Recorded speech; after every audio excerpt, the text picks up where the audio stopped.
گفتوگویەکی گرنگی ئەنجامدا سەبارەت بە بابەتێکی گرنگ و پەیوەندیدار بە دەیەها هەزار کەسی هەرێمی کوردستان کە جوتیارەکانی هەرێمی کوردستانن. بابەتەکەش دەربارەی شایستەی دارایی جوتیارانی هەرێمی کوردستانە بۆ ساڵەکانی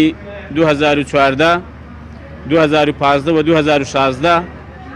کە حکوومەتی عێراقی تا ئێستا 150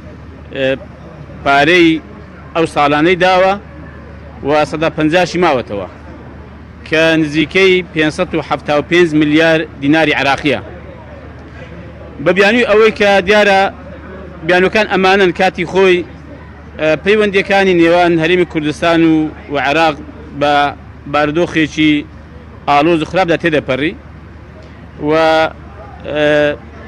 بڕیارێکی سیاسیاندا کە ئەم پارەیە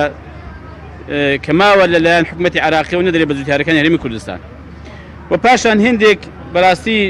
قسە و لێدوانی هێندێک پەرلەمانتاری بەڕێزی ئەو کات ئیخولی ڕابردووی ئەنجومەنی نوێرانی عێراق ئەمەش کاریگەری خۆی هەبوو کە گوایە گەنمی وڵاتانی تر هێندراوە بۆ هەرێمی کوردستان و ڕادەش سایلۆکان کراوە. ئەگەر ئەمە واش بوو بێ بەڕاستی من یعنی کە بە پاساوی نابین مۆڕەتی دەکەینەوە لە ڕووی یاسایی و لە ڕووی مەشروعیە و هیچ مەشروعەتێکی نییە چونکە خۆی لیژنەکانی عێراق ئەوان خۆیان بەڕاستی چ لە سایلۆکانی ئێمە لێرە چ لە کبەریان گوتە لە عێراق ئەوان خۆیان سەپەرشتیان کردووە و تەزدیقیان کردو پەسەندیان کردووە. بۆیە پاساوەکانی قانونی نین لەگەڵ ئەوە کە بەڕاستی من لەگەڵ ئەو لێدوانانەش دەبووم کە کاریگەری خراپی بوو بۆ ئەم بارودۆخە نەدەبوو ئێمە ئەم قسەیە لە مست حکوومەتی عێراقی بنین شتێکی باش نەبوو. ئێمە لەم کۆبوونەوەیەدا باسی ئەومان کرد کە نابێ بڕی دیاریکراوی گەنمی جوتیارانی هەرێمی کوردستان لەسەر بنچینەی 170 و 112.5 کە عێراق لە موازنە دیاری کردو بۆ هەرێم بڕیار بدرێ بەڵکو سەبەتەی خۆراکی عێراق هەموو یەکە یعنی هەرێمی کوردستان و عێراق بەڵکو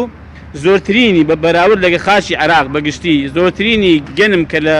عێراق بچێنرێت لە هەرێمی کوردستانە کە 137 بۆ نابێ ئەمەش بەڕاستی تێکەل بۆ بابەتەی بکرێ و ئێمە لەم کۆبوونەوەیەدا داوامان کرد کە ئەو بڕیارێکە کاتی خۆی عەبادی دەری کردووە سەبارەت بە ئەوە کە ئەو بڕگەنمەی کە ماوە بە نرخی بازرگانی واتە غێر مەدعوم بدرێ بە جوتیارەکان هەرێمی کوردستان ئەمە هەڵبۆشێنرێتەوە حکوومەتی هەرێم هەوڵ بدە ئەمە هەڵبۆشێنێتەوە و پاشان ئێمە لە کۆتاییدا داوامان کرد لە پەرلەمانی بەڕێز کە بڕیار ڕاستپارێک ئاراستەی حکوومەتی هەرێمی کوردستان بکە کە یەکێک لە بەندەکانی گفتوگۆی لەگە حکوومەتی ناوەند داواکردنی پارەی جوتیارانی هەرێمی کوردستان بێت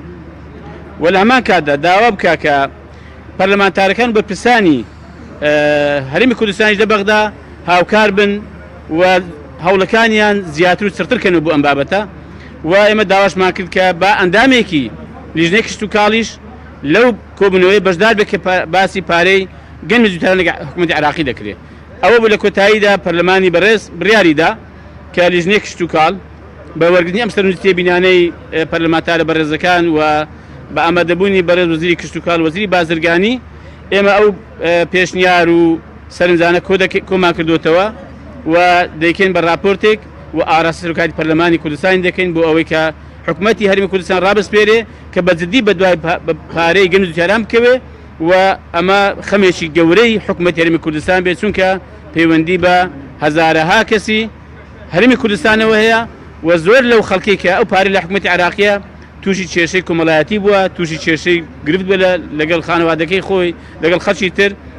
بۆیە هیوادارین ئەمە ئەنجامێکی باشی ببێ و ئێمە ژوەکو لیژنەی کشت و کاڵ هەر شتێک کە بە ئێمە بکرێ لەم ڕۆیە ئینشاڵڵا درێغی ناکەین بۆ بەدواداچوون و متابعەکردنی ئەم راپۆرتێک کە دوای پێشکەشی دەکەین. سوپاس بە مولایەک.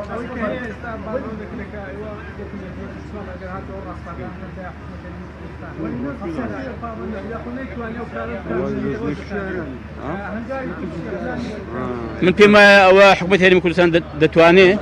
بە بەڕاستی ببشیکە ڕاستپاردەیەکی پەرلەمانی کوردستان دەبێت